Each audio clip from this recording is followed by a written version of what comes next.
은혜 받으신 하나님 말씀 같이 봉독합니다. 성경 민수기 21장 4절로 9절, 구약 성경 962쪽에 있습니다. 민수기 21장 4절로 9절 합독하시겠습니다. 내 백성이 호르산에서 출발하여 홍해길을 따라 에돔 땅을 우회하려 하였다가 길로 말미암아 백성의 마음이 상하니라. 백성이 하나님과 모세를 향하여 원망하되 어찌하여 우리를 애굽에서 인도하여 내어 이 광야에서 죽게 하는가? 이곳에는 먹을 것도 없고 물도 없도다. 우리 마음이 하찮은 음식을 싫어하노라 하매 여호와께서 물뱀들을 백성 중에 보내어 백성을 물게 하심으로 이스라엘 백성 중에 죽은 자가 많은지라. 백성이 모세에게 이르러 말하되 우리가 여호와와 당신을 향하여 원망함으로 범죄하였사오니 여호와께 기도하여 이 뱀들을 우리에게서 떠나게 하소서. 모세가 백성을 위하여 기도하매 여호와께서 불뱀들을 백성 중에 보내 여호와께서 무서워 이르시되 불뱀을 들어 장대에 매달라 물린 자마다 그것을 보면 쇠리라. 모세가 노뱀을 만들어 장대에 다니 뱀에게 물린 자가 노뱀을 쳐다본즉 모두 살더라. 오늘 설교할 제목은 하나님을 향하여 서운함이 엄습할 때라는 제목입니다. 같이 봅시다. 하나님을 향해서 서운함이 엄습할 때. 우리가 믿고 섬기는 하나님 참 좋으신 하나님이십니다. 동의하시면 아멘 하십시오.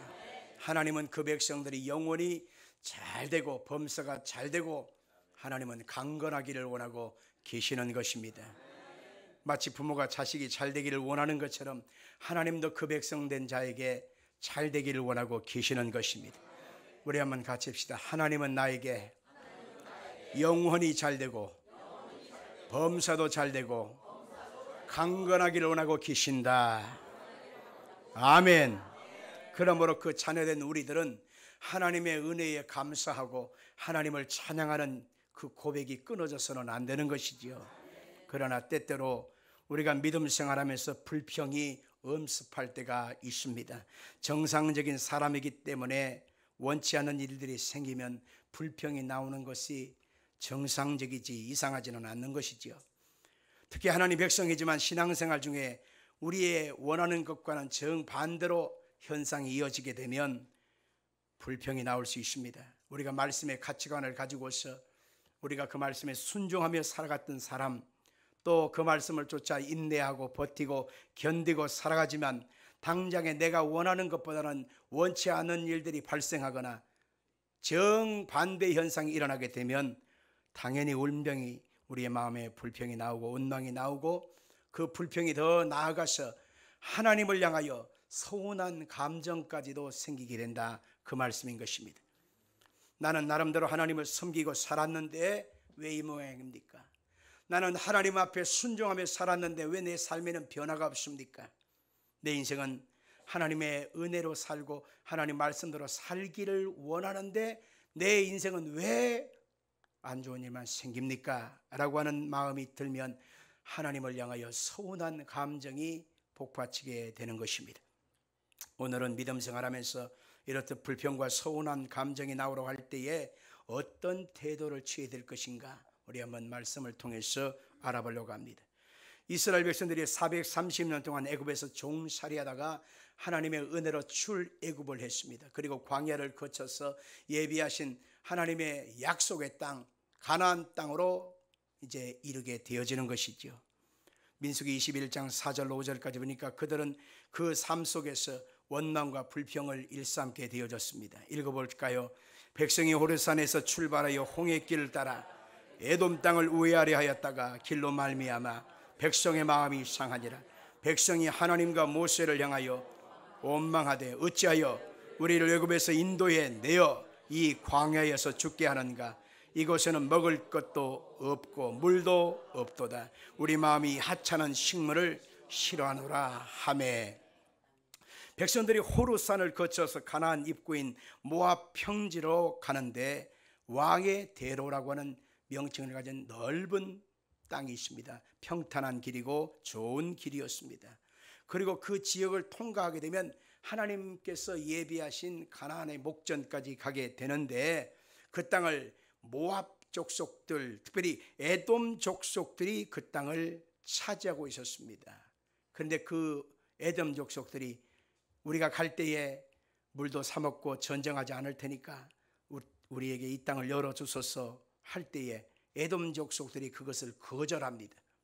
못 지나간다. 만약 지나가려면 우리가 전쟁을 해야 된다.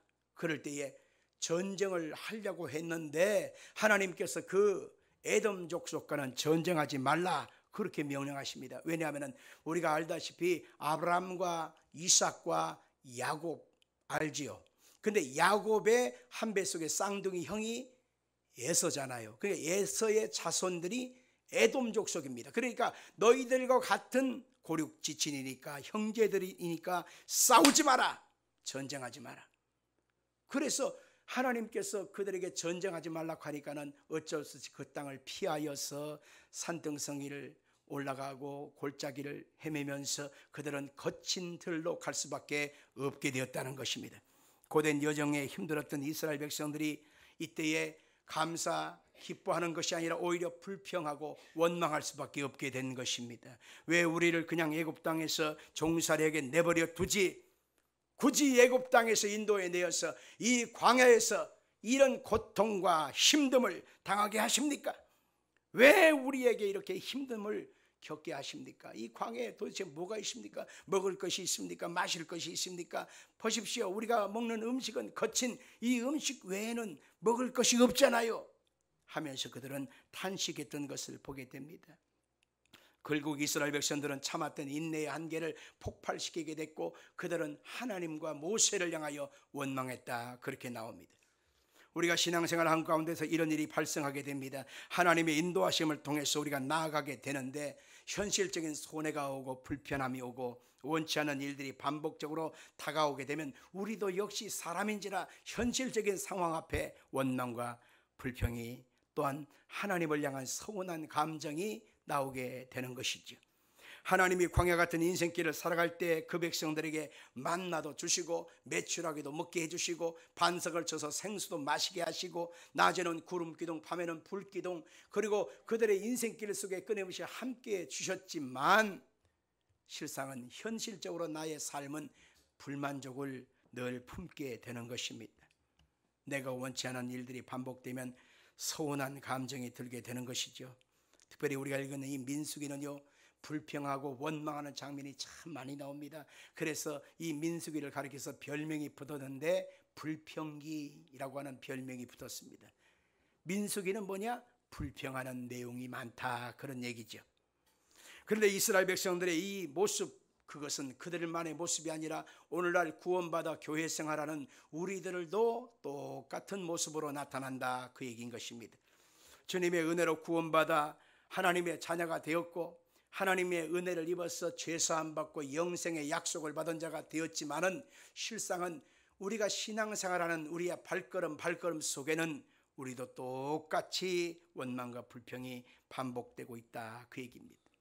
그것은 더 확산을 일으켜서 하나님을 믿는데 왜 이러나, 하나님의 자녀로 순종하며 살아왔는데 내 인생은 왜 이러나 하면서 서운한 감정이 감춰져 있다 그 얘기입니다.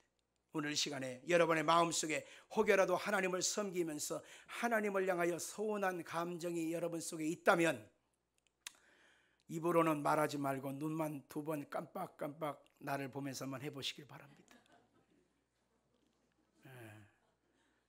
눈에 띄네.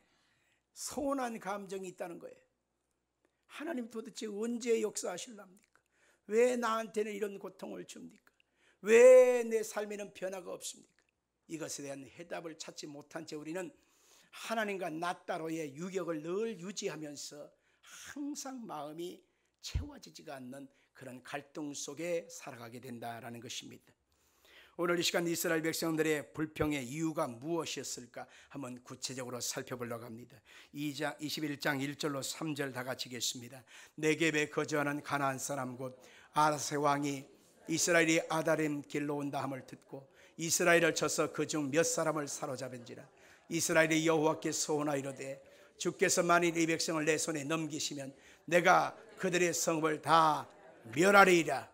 여호와께서 이스라엘의 목소리를 들으시고 가나안 사람을 그들의 손에 넘기시며 그들과 그들의 성읍을 다 멸하니라. 그러므로 그곳 이름을 호르마라 하였더라. 아멘. 이스라엘 괴롭히는 가나안 사람 아라세 왕이 정탐꾼, 이스라엘 정탐꾼 몇 사람을 사로잡았습니다.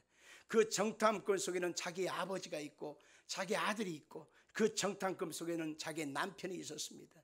그래서 탄식을 하게 됐고 그것이 모세의 귀에 들려져 왔지요. 그랬을 때 그들은 이 성읍을 그대로 놔둬서는 안 된다고 하는 간절한 기도를 아뢰게 됐고 하나님께서 들으셔서 그들과 전쟁하게 해서 그 성읍을 차지하고 진멸하게 만들었습니다. 그리고 그 성읍의 이름을 호르마라고 지었습니다. 호르마라고 하는 뜻은 완전히 멸하다, 그런 뜻입니다. 그러니 이 성을 완전히 진멸해 버렸으니 이제는 우리가 독차지한 거지요. 그들의 우물도 우리 것이고 그들의 밭도 우리 것이고 그들의 식량도 우리 것이고 그들의 모든 소유물도 우리 것이고 이 땅은 우리 거예요. 더 이상 전쟁할 필요도 없이 행군의 어려움도 없이 고생의 배낭을 풀어놓고 그들은 편안과 안식을 취하면서 행복하게 살 수 있는 이 자리가 되었다고 그들은 생각을 한 것입니다. 이 자리에서 그냥 안식하고 이곳에 머무르기를 원합니다. 그렇게 생각했던 것입니다. 어린아이들이나 노인들이나 여자들, 짐승들까지 매일같이 행군한다고 하는 것이 쉬운 게 아니거든요. 고달픈 그들의 인생을 이제는 쉬고 여기에서 안주합시다 라고 그들은 생각했던 것입니다. 그런데 하나님은 그들에게 그곳에 머물지 않게 했습니다. 하나님의 뜻은 요단을 건너가서 가나안 땅의 7 족속들을 물리치고 그곳에 가서 하나님의 나라를 이루는 것이었습니다. 예루살렘과 유다와 온 유대와 사마리아와 땅끝까지 이르러서 하나님의 나라와 복음이 증거되고 하나님의 선한 뜻이 이루어지기를 원하는 것처럼 광야 생활 그곳에서 머물러서 여기가 좋사오니 이게 하나님 뜻이 아니라 하나님의 선한 뜻은 광야를 지나서 요단을 건너서 하나님이 예비하신 가나안 땅에 들어가서 하나님의 나라와 의를 이루는 것이었습니다. 내가 원했던 삶의 방식을 부인하고 자기 십자가를 지고 예수님을 따라가는 것이 우리 신앙생활의 목적 아니겠습니까? 우리는 예수의 그 역사를 이루기 위하여 부르심을 받은 것입니다. 하나님을 영화롭게 하는 것이 우리의 삶의 목적이지요. 그런데 우리는 그것을 뒤로 하고 당장에 내 삶에 얻어진 유익의 그 순간이 우리의 삶의 목적 되어질 때가 많이 있습니다. 예수를 믿긴 믿는데 예수님 영광 위한 것이 아니라 내 삶의 수단을 이루는 것으로 예수님을 사용할 뿐입니다. 예수님을 믿긴 믿는데 예수님이 목적이 아니라 내 원하는 목적을 이루기 위하여 예수를 이용해 먹는 어떤 사람의 모습처럼 생각할 때가 많다, 그 얘기인 것입니다. 우리의 불평은 예수님을 따라가는 것에 대한 불만족이 산출한 결과인 것입니다. 그러니 예수를 믿어도 내 삶에 항상 예수와 나는 생각이 따로 돌 수밖에 없는 것입니다.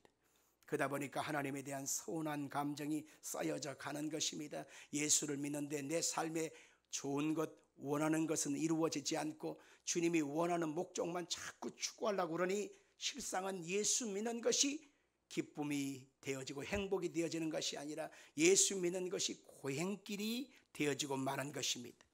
성경에서는 우리 하나님 자녀된 자에게 하나님의 은혜에 대한 감사, 그 감사의 고백을 잊지 말아야 된다고 말하고 있지요. 시편 103편 2절입니다. 내 영혼아 여호와를 송축하며 그의 모든 은택을 잊지 말지어다. 하나님의 은혜에 대한 감사와 하나님에 대한 영광을 돌리는 것이 우리의 삶의 목적이요 부르심받은 사명인 것입니다. 그런데 이스라엘 백성들은 원망과 불평을 늘 일삼았는데 원망과 불평은 하나님께서 맡으시기 고역스러운 그런 매운 연기와 같은 죄라고 하는 사실을 알아야 합니다. 시편 50편 22절 같이 읽습니다. 하나님을 잊어버린 너희여 이제 이를 생각하라. 그렇지 않으면 내가 너희를 찢으리니 건질 자 없으리라.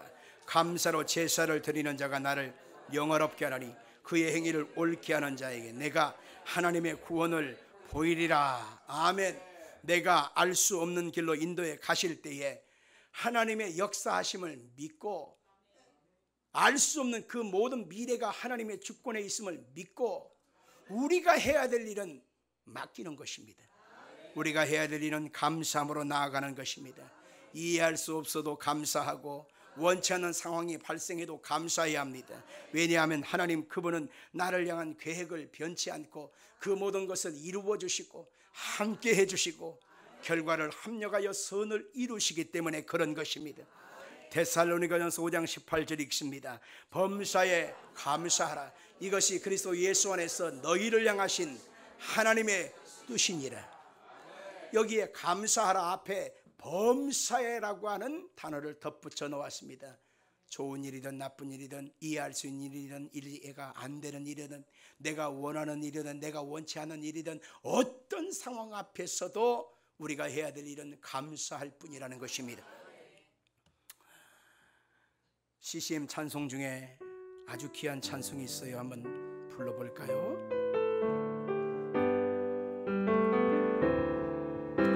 하나님의 부르심에는 후회하심이 없네. 내가 이 자리에 선 것도 주의 부르심이라. 하나님의 부르심에는 결코 실수가 없네. 나를 부르신 하나님의 진실하심을 믿네. 작은 나를 부르신 뜻을 나는 알 수 없지만 오직 감사와 순종으로 주의 길을 가리라. 때론 내가 연약해져도 주님 날 도우시니 주의 놀라운 그 계획을 나는 믿으며 살리. 날 부르신 듯 내 생각보다 크고 날 향한 계획 나의 지혜로 측량 못하나 가장 좋은 길로 가장 완전한 길로 오늘도 날 이끄심 날 부르신 듯 내 생각보다 크고 날 부르신 뜻 내 생각보다 크고 날 향한 계획 나의 지혜로 측량 못하나 가장 좋은 길로 가장 완전한 길로 오늘도 날 이끄심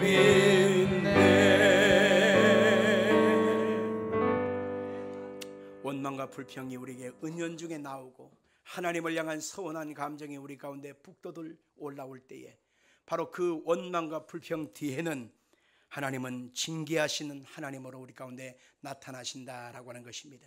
같이 합시다. 원망과 불평을 일삼으면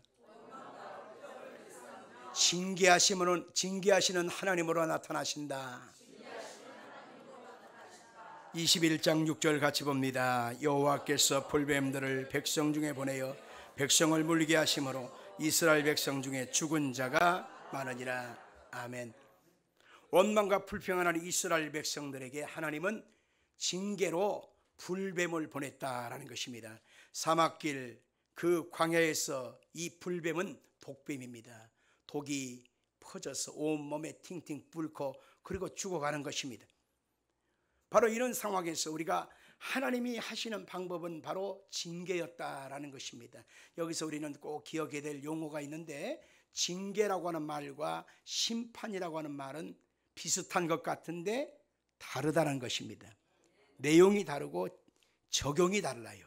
대상이 다르단 말이죠. 자, 심판. 그 심판이라고 하는 것은 누구에게 오느냐? 하나님을 믿지 않는 백성, 하나님을 거부하는 백성, 우상 숭배하는 백성, 끝까지 그 아들 예수의 구원을 거부하는 백성들에게 내리시는 하나님의 끝이 바로 뭐냐? 심판인 거예요. 아멘 합시다. 그런데 하나님을 믿고 그의 백성, 그의 자녀가 된 사람들에게는 심판하지 않습니다. 징계를 주신다, 그것입니다. 바로 하나님께서 그 사랑하는 자녀들, 택한 백성들, 부름받아 하나님 백성으로 만든 사람들에게는 심판하지 않고 바로 징계로서 하나님이 그들에게 임하신다는 것입니다. 그것은 하나님의 회초리를 말할 수 있고 하나님의 야단치는 것을 말하는 것입니다. 내 배 아파 난 자식을 죽으라고 칼로 찌를 수는 없잖아요. 내 배 아파 난 자식들을 야단을 치고 회초리는 때릴 수 있잖아요. 똑같은 것입니다.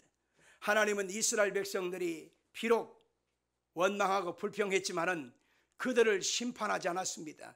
하나님이 택한 백성 불러준 그들에게 하나님은 징계로서 불뱀을 내리시고 몸에 물게 하신 것이지요. 많은 사람들이 하나님의 은혜를 잊어버리고 불순종하다가 원망하고 불평함 가운데 경제적인 고통의 불뱀에 물리기도 하고 질병의 불뱀에 물리기도 하고 사사건건 여러 가지 문제와 어려움의 불뱀에 물려서 고통하는 사람들이 많이 있습니다. 그러므로 우리는 불뱀이 물 때에, 징계를 당할 때에 하나님 앞에 빨리 깨닫고 돌이키고 회개하는 것이 중요합니다. 기억해야 될 것은 고난 중에도 우리 주님은 우리를 버리지 않고 함께 주시는 것입니다. 사랑하기 때문에 회초리를 때리는 거예요. 사랑하기 때문에 징계를 통해서 깨닫게 하시는 것입니다.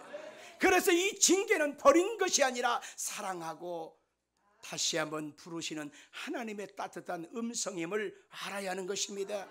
예수를 믿는 사람이 문제와 어려움을 겪을 때에 바로 이렇게 해석해야 되는 것입니다. 하나님의 나를 징계하심으로 다시 은혜 안에 말씀 안에 순종함으로 돌아오게 하시는 뜻이 있구나. 히브리서 12장 5절 6절 보겠습니다. 내 아들이 주의 징계 여기지 말며 그의 꾸지람 받을 때에 낙심하지 말라. 주께서 그 사랑하시는 자를 징계하시고 그가 받으시는 아들마다 채찍질 하심이라 하였으니. 여기서 이 본문을 자세히 보십시오. 주의 은혜 안에서 징계를 받고 꾸지람을 받을 때 낙심하지 마라. 주께서 사랑하는 자를 징계하시고 그가 받으시는 아들이기 때문에 채찍질 하심이라. 길거리에 가다가 아주 못된 짓거리 하는 아이들이 있습니다. 그러면 거기다가 대고 뭐라고 하지 않습니까? 그러면 당신이 뭔데 그래? 달려들잖아요. 근데 그 못된 짓거리 하는 아이들이 바로 내 자식이라고 생각해 보십시오. 내 아들, 내 딸이 바로 거기 있다면 가만두고 번째만째 하겠습니까? 쫓아가죠. 일어나! 정신 차려! 하고서 야단을 치고 회초리를 때리지 않겠습니까? 내 자식이기 때문에 그런 것입니다. 그것은 미움이 아니라 사랑이지요. 하나님의 사랑은 우리 가운데 선한 것, 좋은 것 주시는 표현으로 나타날 때도 있지만 잘못된 길을 가면 회초리 때리는 사랑으로도 나타난다. 고난을 통해서도 나타난다 라는 사실을 알아야 하는 것입니다. 그런데 우리는 하나님의 은혜를 입고 이렇게 살면서도 내게 좋은 일이 이루어지지 않는다고, 내가 원하는 방향대로 가지 않는다고 해서 우리는 늘상 하나님 앞에 서운한 감정을 갖는데 그것은 굉장한 위기의 순간임을 알아야 합니다. 누가복음 15장에 탕자의 비유를 할 것입니다. 둘째 아들 탕자가 허랑방탕함으로 있는 거 다 어비하고 엉망진창이 돼서 돌아옵니다. 그리고 그 아들이 돌아오매 그 아버지가 더러운 옷 벗기고 새 옷을 입혀주고 그리고 손에 가락지를 끼워주고 새 신발을 신겨주고 살찐 송아지를 끌어다가 먹이고 잔치를 벌여줍니다. 근데 그 사실을 전혀 모른 채 들어와서 그 모습을 본 큰아들이 이렇게 반응을 했습니다. 우리 한번 읽어볼까요? 그가 노하여 들어가고자 하지 아니하거늘 아버지가 나와서 고난데 아버지께 대답하여 이르되 내가 여러 해 아버지를 섬겨 명을 여김이 없거늘 내게는 염소 새끼라도 주어 나와 내 벗으로 즐기게 하신 일이 없더니 아버지의 살림을 장녀들과 함께 삼켜버린 이 아들이 돌아오매 그를 위하여 살찐 송아지를 잡으셨나이다. 저는 이 본문을 굉장히 묵상을 합니다. 왜냐하면은 여러분에게 지금 설교를 하고 있지만 이 본문의 말씀을 전하는 여기 서 있는 전 목사도 여기에 해당하기 때문에 그런 것입니다. 저 사람 같지도 않은 저놈이 돌아오니 아버지는 잔치를 벌여줬어요. 살찐 송아지를 잡아다 먹였어요.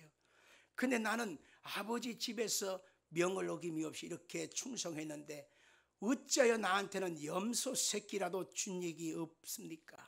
하는 그런 마음이 늘 가득합니다.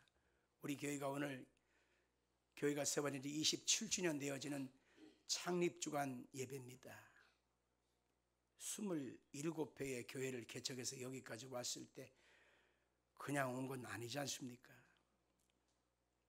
그런데 햇불스모험교회가 우뚝 서서 한국과 세계 만방에 영향력을 미칠 만한 그런 거한 모습으로 나타나지 못하고 우리가 항상 성장이 더디고 정체되어 있는 모습을 볼 때 제 마음속에 하나님, 도대체 저분은 나보다 얼마나 더 많이 기도해서 그렇나요? 저분은 말씀이 나보다 얼마나 더 좋아서 그렇나요? 나는 뭡니까? 하는 그러한 서운한 감정이 많이 있습니다. 그랬을 때 하나님의 대답은 항상 제 마음에 들려주는 것은 아들아, 내 종아라고 하는 표현도 안 써요. 아들아, 사랑한다. 그리고 내가 너를 통해서 아름다운 계획을 이루리라. 그런 음성을 그때마다 들려주시니 그건 감사한 일인데, 현실적인 보여지는 열매와 증거가 확 나타나지 않을 때 나도 역시 서운한 감정이 드는 것이 마찬가지입니다. 여기 큰아들이 똑같은 것입니다. 왜 나는 이렇게까지 하나님을 섬기고 봉사했는데 내 삶은 변화되지 않나요? 이렇게까지 나는 하나님께 충성했는데, 헌신했는데 나는 왜 이렇게 변화가 없나요? 라고 하는 그런 질문 속에 서운한 감정이 들었다, 그 얘기인 것이죠. 그런데 우리가 성경을 더 깊이 알다 보면 이 서운한 감정이 들어 가득한 것은 일순간에 빨리 털어버려야지. 그 서운한 감정으로 머물러 있게 되면 이것은 곧 하나님과 나 사이에 멀어지는 그런 감정의 파장이 일어난다는 사실을 알 수 있습니다. 이 서운한 감정을 집어넣는 게 누가 넣느냐? 바로 사탄이가, 마귀가 주로 쓰는 요법인 것입니다. 창세기 2장을 가고 3장을 가보면 우리가 알다시피 아담과 하와에게 마귀가 찾아오잖아요. 사탄이가 찾아오잖아요. 그래서 사탄이가 아담과 하와에게 하나님과 나 사이에 의심을 집어넣고 서운한 감정을 먼저 집어넣는 것을 알 수 있습니다. 성경 한번 읽어볼까요? 창세기 3장 1절 읽겠습니다. 뱀이 여자에게 물어 이르되 하나님이 참으로 너희에게 동산 모든 나무의 열매를 먹지 말라 하시더냐. 3장 4절로 5절 뱀이 여자에게 이르되 너희가 결코 죽지 아니하리라. 너희가 그것을 먹는 날에는 너희 눈이 밝아져 하나님과 같이 되어 선악을 알 줄 하나님이 아심이니라. 이것은 이렇게 해석될 수가 있습니다. 하나님이 너희에게 동산 모든 것을 다 주셨어도 이 선악과를 금하신 것은 너희가 하나님처럼 될까봐 그런 것 아니냐? 하나님의 사랑은 온전치 못한 것이며 하나님의 속마음은 또 다른 계획이 있어 라고 하는 의심된 마음을 그들의 마음에 집어넣은 것입니다. 그러니 아담과 하와는 이 선악과가 도대체 뭐길래 이걸 따먹으면 하나님처럼 될 수 있다는 거구나. 따먹어도 괜찮겠네. 하나님 따로 나 따로의 생각을 실천에 옮겨서 따먹게 됐지만 결국 그들은 타락하여 에덴 동산에서 쫓겨나고 심판을 당하지 않았습니까? 마찬가지예요. 내가 하나님을 믿고 믿음으로 살아가는데 우리의 마음속에 서운한 감정을 집어넣는 것, 이것은 곧 사탄이 우리의 마음속에 하나님과 나 사이를 유격을 하려고, 벌어지게 하려고 하는 그러한 사탄의 꼼수라는 사실을 알아야 하는 것입니다. 하나님은 우리 속에 택하신 그 백성을 통해서 계획하신 하나님의 놀라운 뜻이 있고, 하나님의 역사는 멈춘 것 같아도 이어지고 있고, 천천히 가는 것 같아도 하나님의 뜻은 반드시 그곳으로 가고 있다는 사실을 꼭 기억하여 주시길 바랍니다. 우리는 매 순간마다 하나님의 말씀 안에 붙들어 있고 성령 안에서 끼어 기도하게 되고 성령 충만함으로 오늘도 그것을 향하여 한 발자국 가고 있다는 사실을 여러분 기억하시길 바랍니다. 에베소 5장 18절 술 취하지 마라. 이는 방탕한 것이니 오직 성령으로 충만함을 받으라. 아멘. 우리의 마음속에 이런 이물질이 들어와 있을 때 이 이물질은 결국 굳어지고 딱딱해지고 정말 이것 때문에 하나님의 은혜 앞에 더 나아가지 못하게 되는 그런 계기가 된다는 사실을 알아야 하는 것입니다. 그래서 우리는 삶의 부정적인 요소를 제거하기 위하여 하나님이 우리 가운데 징계라고 하는 방법을 쓰신다는 것도 알아야 하는 것입니다. 징계와 고난은 하나님의 사람으로 축복의 사람으로 만드는 놀라운 비결을 주는 것입니다. 환난을 잘 참고 견디고 다듬어지면서 회개하고 돌이키면서 매 순간마다 하나님의 뜻을 다시 발견하고 우리가 나아가게 되면 우리의 인생은 아름다운 열매를 맺게 되는 것이죠. 로마서 5장 3절을 같이 보겠습니다. 다만 이뿐이 아니라 우리가 환난 중에도 즐거워하나니 이는 환난은 인내를, 인내는 연단을, 연단은 소망을 이루는 줄 알미로다. 아멘. 우리가 징계를 당하고 고난을 당할 때 아하, 징계당할 이유가 있구나, 환난을 당한 이유가 있구나, 그래서 그 순간에 깨닫고 돌이키는 믿음의 사람이 되어야 하는 것입니다. 하나님의 은혜를 입어서 그들의 삶의 변화가 다가왔습니다. 그들은 이 불뱀으로 고통하게 될 때 모세를 찾아가서 우리가 잘못했습니다, 그러니 하나님께 기도해 주셔서 불뱀을 물려가게 해달라고 그들은 간구하게 되어져요. 21장 7절입니다. 백성이 모세에게 이르다 말하되 우리가 여호와와 당신을 향하여 원망함으로 범죄하여 싸우니 여호와께 기도하여 이 뱀들을 우리에게서 떠나게 하소서. 모세가 백성을 위해서 기도하며 아멘. 그들은 자기의 죄를 알았습니다. 그리고 고백했습니다. 그리고 하나님의 은혜를 구했습니다. 그랬을 때 하나님이 그들에게 긍휼과 자비하심으로 임한 것을 볼 수가 있는 것입니다. 하나님은 모세에게 말씀했습니다. 자, 불뱀에 물려 고통하는 백성들을 살리는 방법을 알려주마. 불뱀처럼 생긴 그 모양을 놋을 두들겨서 구리로 놋뱀을 만들어서 장대 끝에 매달아라. 누구든지 그 놋뱀을 바라보는 자는 살 것이다. 할렐루야. 그래서 하나님의 그 약속의 말씀을 따라서 놋뱀으로 만들어진 그 형상을 바라본 사람은 병에 걸려 죽어가고 숨이 꼴딱꼴딱 넘어간 상황 속에서 다 살아났다, 그렇게 말하고 있습니다. 근데 어떤 사람들은 시험합니다. 야 독이 온몸에 퍼졌는데 숨이 지금 왔다 갔다 하는 상황에서 그까지 그 놋뱀을 바라본다고 살겠느냐? 아이고 웃기지 마라. 끝까지 부정하다가 어떤 사람은 죽었다는 것입니다. 여러분, 이 장면을 통해서 우리는 요한복음 3장에서 예수 그리스도의 십자가에 못 박히실 그 모습을 그대로 반증한 것을 볼 수가 있습니다. 요한복음 3장 14절로 15절 같이 보겠습니다. 모세가 광야에서 뱀을 든 것 같이 인자도 들려야 하리니 이는 그를 믿는 자마다 영생을 얻게 하려 하심이니라. 아멘. 예수께서 오셔서 십자가 지시는 그 상황과 예수의 십자가의 은혜를 바라보는 자마다 살 것을 약속하신 장면인 것입니다. 놋뱀 바라본다고 살겠느냐 하고서 믿지 않는 사람은 죽었어요. 그러나 믿음으로 바라본 사람은 살았단 말입니다. 우리도 마찬가지입니다. 우리 주 예수 그리스도의 십자가의 은혜, 그 보혈의 피를 통해서 대속의 은혜를 입어서 하나님의 사랑의 아들의 나라로 우리가 옮겨질 수 있는 유일한 한 가지 방법은 우리의 의로, 우리의 행함으로, 우리의 업적으로, 선행의 결과로 우리가 구원 얻는 것이 아닙니다. 하나님의 아들 예수 그리스도의 십자가의 피뿌림과 그 은혜와 대속의 은혜로 우리는 은혜로 구원받는 것입니다. 그래서 예수님을 바라보는 것입니다. 광야를 행전하는 불뱀 물린 백성들에게 주님 말씀합니다. 놋뱀을 바라보라. 그리하면 살리라. 광야 같은 인생길을 살아가면서 우리는 끊임없이 원망과 불평의 요건들이 우리에게 다가옵니다. 정상적인 사람이니까 우리는 원망도 나오고 불평도 나오지요. 그것이 가중되어지고 계속 반복되어지고 시간이 길어지면 하나님을 향하여 서운한 감정이 듭니다. 언제 하실랍니까? 결국은 하나님 정말 살아계신 거 맞아요? 여기까지 가요. 그런데 그러한 상황이 우리 가운데 펼쳐질 때 그것은 위기의 상황입니다. 점점 내 믿음이 바닥으로 떨어지고 있다는 증거고 하나님 은혜의 빛에서 멀어져 어둠 속에 갇혀 있다는 것을 의미하는 것입니다.